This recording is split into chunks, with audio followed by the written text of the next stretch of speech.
The gentleman asks, or claims to know, that the more religious you are as a young person in the United States, the less likely you are to be depressed or alienated, and connects this, by what means I don't know, to the question of child abuse, which is a euphemism for torture, rape, and psychic destruction of children.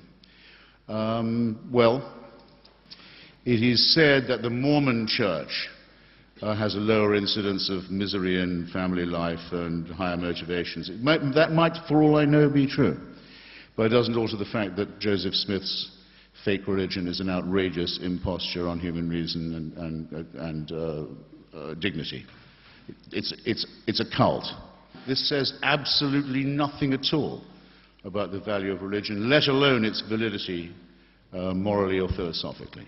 I hope that's clear.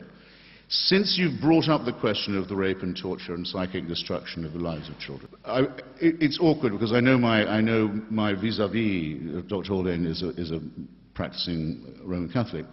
But it does seem to me that after what we've learned about what the Roman Church has done to the children entrusted to its care, that I don't know of a single case, I've studied quite a lot of them, Australia, the United States, Ireland, France, Austria, Germany, Italy, and this is by no means an exhausted list, that there is no case where those children wouldn't have been better off if the secular courts had the ordering of it, instead of private, secret religious courts that were interested not in what you call, rightly, the inviolability of the innocent, a precept, not a truth, but a precept that you invoked, but were instead concerned only with the silencing of the victims, the exculpation of the criminals, the covering up of the crime, and the continuing exculpation, cover-up, and blackmail of the victims,